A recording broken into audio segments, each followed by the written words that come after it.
안녕하세요. 저는 이른을 바라보고 있는 여자입니다. 제 나이를 인생으로 치면 노을이 지기 시작하는 때라고도 하죠. 남편이 일찍 보내고 혼자서 아들 키우면서 그동안 고생도 참 많이 했고 넉넉지 않은 살림이라 힘들 때도 많았습니다. 아들 대학 보내고 취업시키고 장가까지 보냈을 때 이제 제가 할 일은 다 끝났다 생각했어요. 그래서 홀가분하기도 했죠. 하지만 아들이 장가가고 나서 저는 더 힘들어졌습니다. 바로 며느리 때문이었어요. 요즘은 시집살이도 많이 없어졌다는데 저는 때 아닌 며느리살이를 하며 제 집에서도 며느리 눈칫밥을 먹어야 했습니다. 처음 아들이 결혼한다고 며느리를 데리고 왔을 때 정말 좋았어요. 며느리의 첫인상이 참하기도 하고 저희 아들하고도 참 잘 어울렸죠. 저한테도 싹싹하게 잘했고요. 한 가지 문제는 저희 집 형편이 넉넉지는 않다 보니 아들에게 집을 사주거나 도와주기가 힘들었습니다. 아들이 그 전에 휴대폰 관련 사업을 해본다고 해서 그나마 있는 돈은 그때 다 보태줬었는데 사업이 잘 안 됐거든요. 그 아들은 사업을 정리하고 지금 회사에 들어가 일을 하고 있는데 그때 생긴 사업 빚을 갚다 보니 따로 모아놓은 돈도 별로 없었습니다. 부모의 마음으로 당연히 아들 결혼한다는데 도움을 주고 싶었지만 저도 한 번씩 아는 분 집에서 살림 도와주고 받아오는 돈이 전부였기에 도와줄 여력이 되지 않았어요. 그래서 따로 신혼집을 마련하지 않고 저희 집에서 함께 살아야 될 상황이었습니다. 보통 여자들이라면 시어머니와 합가해서 살아야 된다는 게 싫었을 텐데 저희 며느리들에는 상관없다고 하더라고요. 그만큼 우리 아들을 좋아하는구나 싶어 고맙기도 하고 또 그만큼 미안하기도 했습니다. 그렇게 결혼 후 저희 집에서 다 같이 살게 되었어요. 저희 아들은 CCTV 설치하는 현장 일을 하고 있다 보니 출장이 굉장히 잦았어요. 한번 나가면 일주일 정도 안 들어올 때도 많았습니다. 며느리도 결혼 초반엔 회사 생활을 했었고 그러다 보니 저와 같이 있는 시간이 길지는 않았어요. 저는 일이 있으면 나가고 아니면 집에서 주로 살림을 도맡아서 했죠. 며느리와는 끽해야 저녁을 같이 먹는 게 전부였고 식사 후에 며느리도 본인 할 일을 하고 저도 방에 주로 있다 보니 마주할 일도 부딪힐 일도 별로 없었습니다. 같이 살아보니 결혼 전에 봤던 것만큼 곰살스럽고 애교 많은 며느리는 아니었어요. 오히려 무뚝뚝하고 좀 싸늘한 편이더라고요. 하지만 크게 상관은 없었습니다. 저도 며느리 시집살이 시킬 생각도 성격도 전혀 아니었고 오히려 없는 살림에 우리 아들과 결혼까지 해준 게 고마워서 더 잘 챙겨주고 싶었죠. 그런데 며느리가 회사를 그만두고 새로운 일을 하게 되면서 저와의 사이가 급격하게 삐그덕대기 시작했습니다. 며느리는 갑자기 화장품과 생활용품을 판매하는 일을 해보겠다며 요즘은 그런 거래야 돈을 잘 번다고 하더라고요. 그러면서 다니던 회사를 갑자기 그만두게 되었죠. 회사가 월급이 많지는 않았지만 그래도 꾸준하고 안정적으로 다닐 수 있는 곳이었는데 며느리는 그렇게 해서는 계속 돈을 못 모으고 이렇게 살아야 된다며 회사를 확 그만둬 버리더라고요. 저는 어련히 알아서 하겠거니 하고 내버려뒀는데 새로운 일을 시작한 며느리는 새로운 일에 대한 교육도 들으러 다녀야 되고 사람들도 만나야 된다고 하더라고요. 그런 일이 없을 때는 집에서 주로 쉬고요. 그런데 집에 같이 있는 시간이 길어지면서 부쩍 불편한 내색을 저에게 많이 하는 겁니다. 저희 집은 화장실이 하나밖에 없었는데 제가 쓰려고 하면 막 한숨을 내쉬면서 자기 빨리 나가야 되니까 빨리 쓰시라고 화를 내질 않나. 제가 청소한다고 방문을 열면 제발 노크 좀 하시라고 짜증을 낼 때도 있었죠. 어머님, 아무리 코딱지만한 집이라도 예의는 제발 좀 지켜주세요. 그렇게 문을 팍팍 여시면 어떡해요? 미안하다. 나는 청소기 좀 돌리려고. 어머님, 청소기는 나중에 돌리시면 안 돼요? 저 지금 중요한 통화해야 되거든요. 그래, 그럼. 며느리는 갈수록 노골적으로 불만이 가득해졌습니다.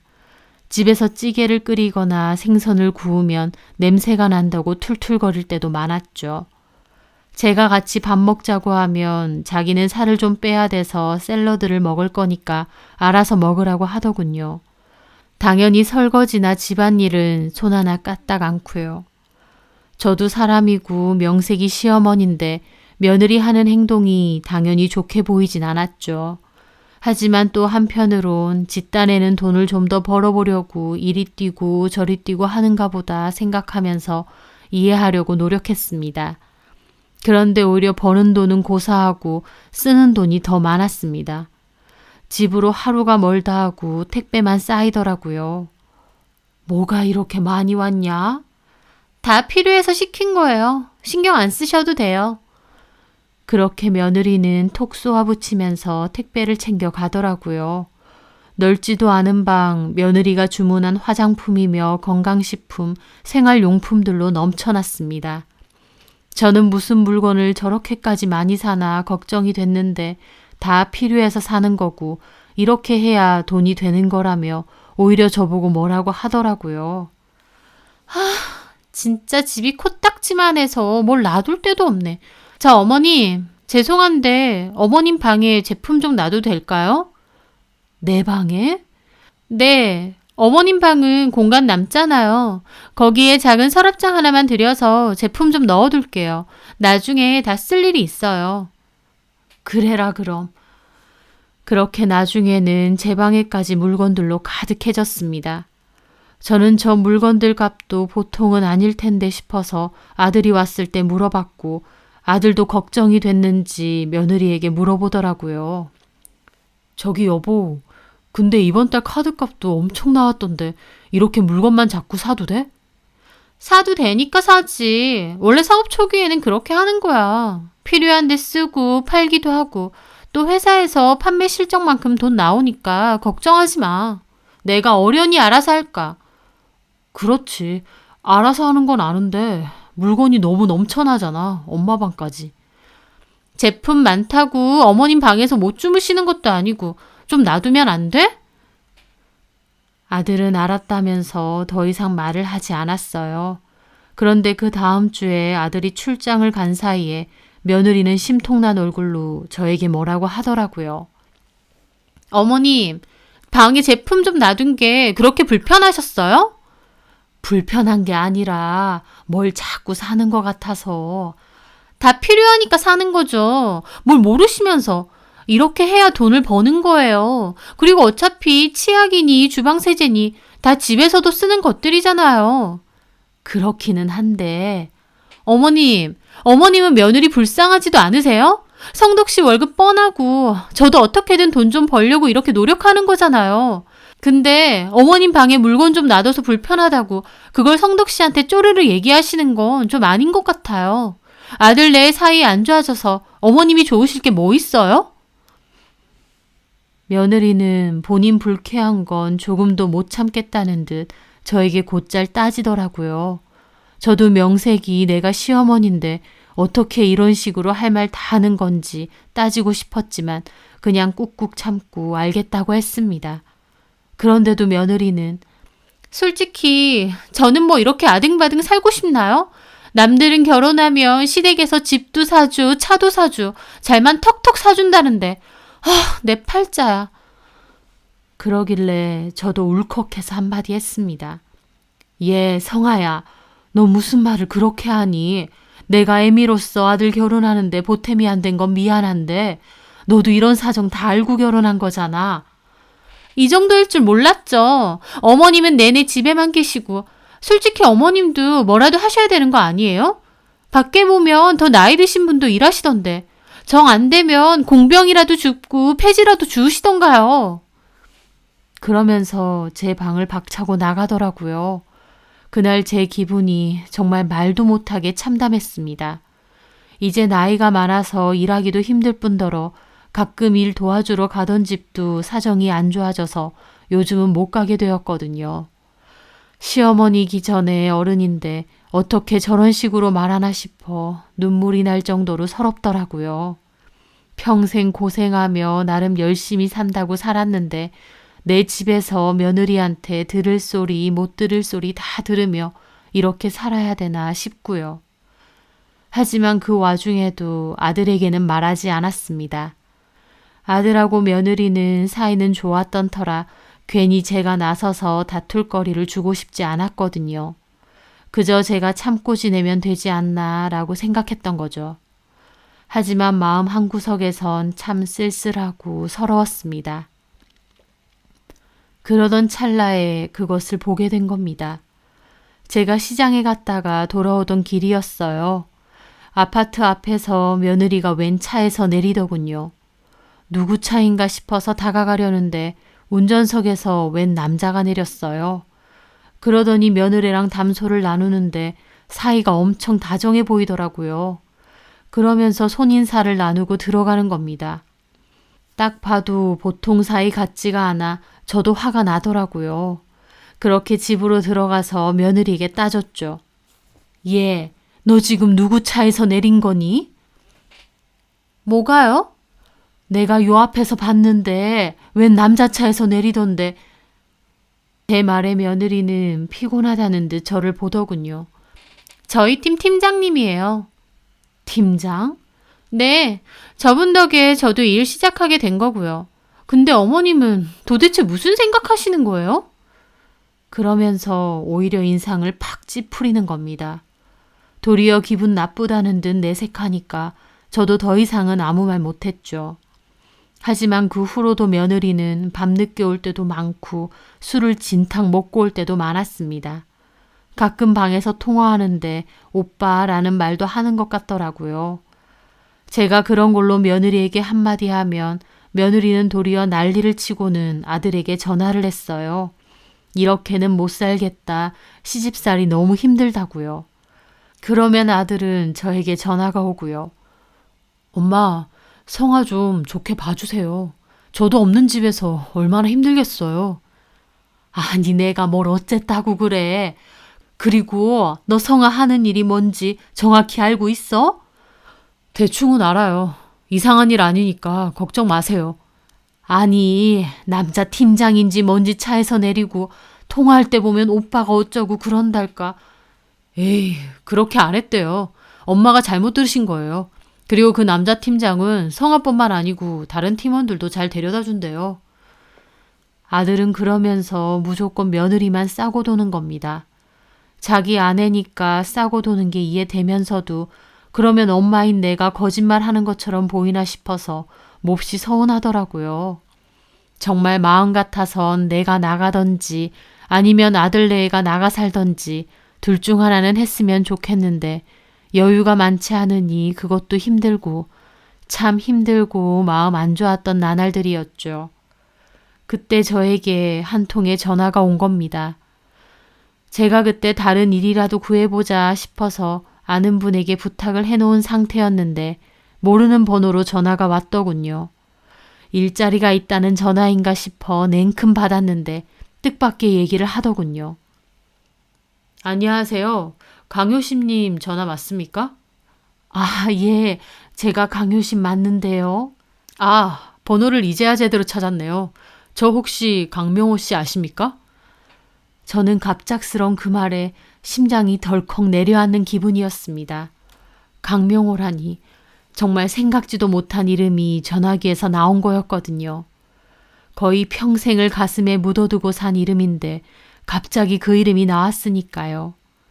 강명호, 그는 저의 친오빠였습니다. 부모님을 일찍 여의고 어릴 때 헤어져야만 했던 친오빠요. 오빠는 그때 15살이었고 저는 10살이었어요. 아주 어렸던 때였죠. 오빠는 아들이 없던 아버지 친구네 양자로 들어가게 되었어요. 이미 그 집에 딸이 여럿 있어서 아들만 있었으면 했다더군요. 그래서 저는 같은 지역에 살던 이모네 집으로 가서 살게 되었고요. 그런데 그 후에 아버지 친구분이 외국으로 이민을 가게 되었다면서 앞으로는 보러 오기 힘들 것 같다고 그러더군요.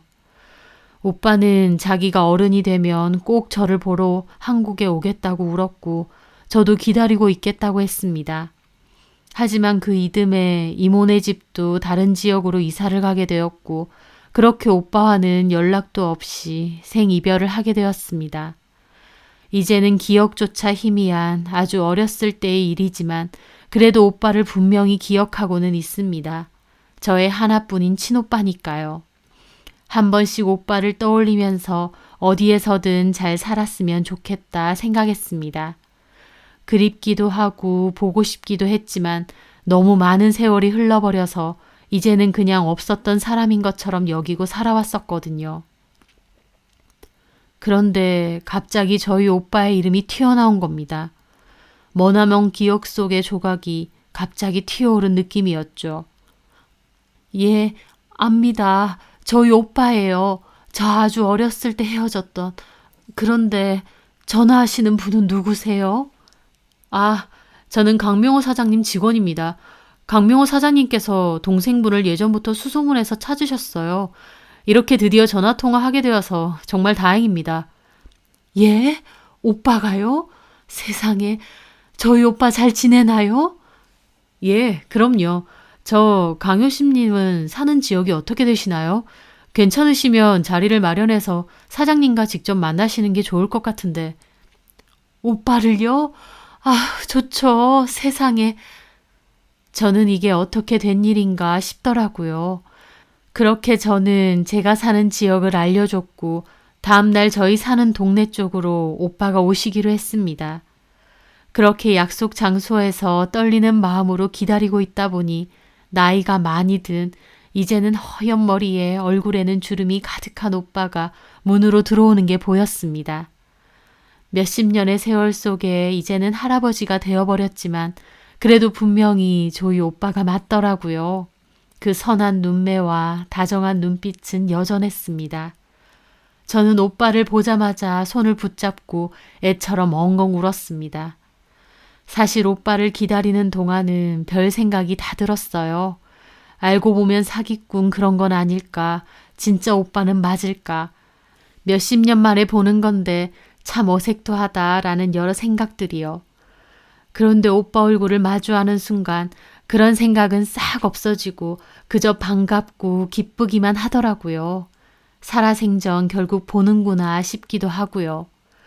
그렇게 오빠와 한바탕의 눈물바람 끝에 저희는 마주 앉게 되었습니다. 효심아, 너는 어째 그대로냐? 아이고 오빠, 그대로라니요. 쭈글쭈글 할머니가 다 됐는데. 할머니는 무슨 단발머리하고 생글생글 귀엽던 그때랑 다를 거 하나도 없다 내 눈엔. 이제 다 늙었죠. 오빠나 나나. 그래도 오빠는 신수가 환하네요. 우리가 다 이렇게 늙어서 보게 될 줄은 몰랐네. 그렇지? 예, 어떻게 지내셨어요? 그렇게 오빠의 이야기를 듣게 되었습니다. 오빠를 양자 삼으셨던 아버지 친구분은 사업 때문에 외국으로 가게 되신 거라고 했습니다. 그런데 알고 보니 그 사업이 사기 같은 거였고 그 사업을 알선해준 동업자도 사기꾼이었다고 했습니다. 한국에서 모든 재산은 다 정리하고 넘어간 거였다 보니 아버지 친구분도 다시 한국으로 돌아올 수도 없는 상황이 돼버려서 힘들게 외국에서 생활을 하셨다고 해요. 그렇다 보니 오빠도 외국에서 고생 많이 하면서 살았다고 했고요. 아버지 친구분은 그 나라에서 고된 일 하시다가 병까지 얻으시는 바람에 나중엔 오빠가 거의 가장 노릇을 하며 그 집 식구들을 먹여 살렸다고 했습니다. 저 키워주셨던 이모가 너네 오빠는 부잣집 양자로 들어갔으니 외국에서 호의호식하면서 잘 살 거라고 그랬는데 사실은 오빠도 저 못지않게 정말 힘들게 살아왔던 거였죠. 그것도 말도 잘 통하지 않는 머나먼 나라에서요. 그래도 오빠는 그 가족들을 정말 자기 가족처럼 생각해서 결혼도 안 하고 열심히 일하며 가족들 다 부양했대요. 누나들 시집 가는 것도 다 도와주고요. 그러다가 늦은 나이에 오빠도 현지 여자와 결혼을 했고 사업을 시작했다고 했습니다. 그 사업이 현지에서 꽤 잘 돼서 지금은 돈도 많이 벌었고 아들에게 사업체 넘겨주고 관리만 하신다고 하더라고요. 늘 마음 한구석에 다시 한국으로 가서 저를 찾고 싶었는데 상황이 먹고 살기 바빠서 그럴 수가 없었다고 눈물을 훔치시더라고요. 그러면서 조금 여유가 생긴 뒤에 저를 찾아보려고 했는데 생각처럼 쉽지가 않았다면서요. 저희 이모네도 워낙 지역을 많이 옮기면서 이사를 다녔었고 저도 결혼 후에 아예 따로 살았다 보니까 더 그런 것 같더라고요. 오빠는 머나먼 타국에서 살면서 마음 한켠엔 마냥 어리기만 하던 제가 그렇게 눈에 밟혔다고 했습니다. 눈칫밥 먹고 살지는 않는지, 몸은 건강한지, 결혼은 했는지 하면서요. 이제 와서 찾아서 미안하다고 하는데 저도 눈물만 나더라고요. 이제라도 저를 찾아줘서 고맙기만 했거든요. 그렇게 오빠의 이야기를 듣고 저도 제 이야기를 했죠. 그러면서 지금은 며느리와 아들과 같이 산다고도 했습니다. 내가 우리 아들하고 며느리하고 한번 소개시켜 줄게요. 그럼 나도 봐야지. 내가 삼촌인데. 아, 아니면 이참에 저녁 우리 집에서 먹고 가요. 아이고, 갑자기 그렇게 패를 끼치면 되나? 아니에요. 뭐 대단한 음식은 없어도 내가 한 끼 오빠 차려주고 싶어서 그래요. 오빠는 며칠 뒤면 다시 원래 있던 나라로 돌아가야 된다고 하셨어요.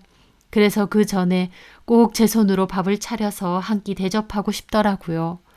오빠는 알겠다고 고맙다고 했습니다. 그렇게 한참 대화를 하고 오빠 차를 타고 가기로 했어요. 차가 아주 멋지더라고요. 거기다가 오빠 일 봐주는 분이 운전도 해주신다고 기다리시더라고요. 오빠 성공했네. 차가 아주 좋아. 세상에 기사분도 있고. 우리 강 부장, 현지에서 우리 회사 일 봐주는 친구인데 내가 한국 올 때 같이 와. 효심이 너도 이 친구가 찾은 거야. 전화 주신 분이 이분이구나. 그렇지. 이 차는 내가 한국 올 때마다 쓰는 차야. 필요하면 네가 써. 아이고 농담은 나 운전도 못해요. 그렇게 가는 길에 잠깐 시장에 들러 장도 봤습니다. 제가 꽃게탕을 잘 끓이기 때문에 꽃게탕을 해주고 싶었거든요. 핏줄이 뭔지 몇십 년 만에 만난 오빠지만 마치 어제도 만난 사이처럼 아주 편하고 행복하더라고요. 그렇게 저희는 집으로 왔습니다. 여기서 사는구나. 너무 작고 누추하죠? 무슨 소담하고 깔끔하다 야. 여기 앉아서 기다려요. 저는 이것저것 음식을 준비하고 있었습니다. 며느리에게 전화를 해보니 전화를 받지 않아서 저와 오빠랑 식사를 하고 있었죠. 아들은 출장 갔는데 내일 오거든요. 오면 보고 돌아가세요. 그래야지. 효심이 며느리하고 아들하고 다 보여줘. 그렇게 한창 식사를 하고 있을 때였습니다. 갑자기 현관문 소리가 들리더니 며느리가 들어오더군요. 우리 며느리 왔나 보네. 저희 오빠도 반가운 얼굴로 일어나셨어요. 그런데 며느리는 술에 취했는지 얼굴이 벌개진 채로 들어와서는 저희 오빠를 보고 움찔 놀라더라고요. 누구세요? 너 왔니? 이분은 어머니! 갑자기 저를 노려보는 겁니다. 연애하세요? 아니, 그 나이에 연애하시냐고요. 하시는 건 알아서 하는데 무슨 집까지 남자를 데리고 들어오세요. 여기 어머니 혼자 사시는 집도 아니잖아요. 그러면서 완전 어이없다는 듯 저와 오빠를 보는 겁니다. 뭐라고? 밥까지? 내가 진짜 미쳐. 이 좁은 집구석에 남자까지 데리고 들어오시냐고요. 진짜 내가 나가는지 해야지. 며느리의 무례하고 버릇없는 말에 저희 오빠도 화가 나서 얼굴이 시뻘개지더라고요. 얘, 너 말 다 했니? 내가 내 집에 내 손님 데리고 오는데 네가 뭔데? 어머님 혼자 사시는 집 아니잖아요. 밖에서 식사하시면 되지 굳이. 성덕 씨도 어머님 이러시는 거 알아요? 이분 우리 오라버니셔. 나 10살 때 헤어진 우리 오라버니. 네? 제 말에 며느리는 더 어이없는 표정을 짓더군요. 갑자기 무슨 그런 말 없으셨잖아요. 그러니까 지금 하잖아. 그런데 제 말에도 며느리는 저희 오빠를 기분 나쁘게 위아래로 보는 겁니다. 확실해요? 둘러대시는 거 아니고요? 기가 막히다 못해 화가 나더라고요. 아무리 술에 취해도 그렇지 할 말 못할 말 구별도 못하고 뭐 하는 짓인가 했어요. 저희 오빠는 더 화가 나셨더라고요. 효심아! 예, 오빠. 얘가 네 며느리야? 예. 이봐요, 조카 며느리. 그쪽은 기본 예의도 없어? 시어머니 친오빠라는데 말하는 꼬라지가 그게 뭐예요? 오빠의 불호령에도 며느리는 코웃음 치더니 무시하고 그대로 방 안으로 들어가더라고요. 그 모습을 보는데 오빠 보기에도 어찌나 민망한지 오빠가 너무 기막혀 하는 걸 제가 겨우 말렸습니다. 아니 뭐 저런. 효심아, 네 며느리 왜 저 모양이야? 원래 저래? 너 이런 취급받고 같은 집에 살았어? 애가 술에 좀 취해서 편들 걸 들어. 세상에 뭐 저런. 너네 아들은 알아? 오빠, 일단 진정 좀 하세요. 아무리 세상이 변한다 한들 시어머니기 전에 어른 아니야. 근데 어른한테 저렇게 한다고? 어디서 배워먹은 거야? 오빠가 화를 내시자 며느리도 나와서 따지더라고요. 저 언제 봤다고 야단치세요? 뭐야? 어머님, 언제까지 이렇게 있으실 거예요? 저 몸도 안 좋고 좀 쉬고 싶거든요. 아니면 제가 나가드려요? 아, 차라리 제가 나갈게요. 아, 지겨워 이놈의 집구석. 그러고선 며느리는 가방을 들곤 획 나가버리는 겁니다. 저희 오빠 기막혀 죽으려고 하고 저는 민망하고 어쩔 줄을 모르겠더라고요. 오빠는 뭐 저런 게 다 있느냐 난리가 나셨고 저는 겨우 오빠를 진정시켰습니다. 그리고 오빠의 닥달에 결국 그간 있었던 일을 다 얘기했습니다. 제 이야기를 다 들은 오빠는 더 역정을 내시더라고요. 아니 결국 네 집에 얹혀 사는 거 아니야? 네 아들이나 네 며느리나. 뭐 같이 사는 거죠. 같이 사는 게 아니라 얹혀 사는 거지. 그런 주제에 저런 식으로 굴어? 괘씸한. 나도 뭐 같이 사는 게 편하지는 않은데 어쩌겠어요. 당장 나가라 그래. 니네 아들 내외 알아서 살라 그래.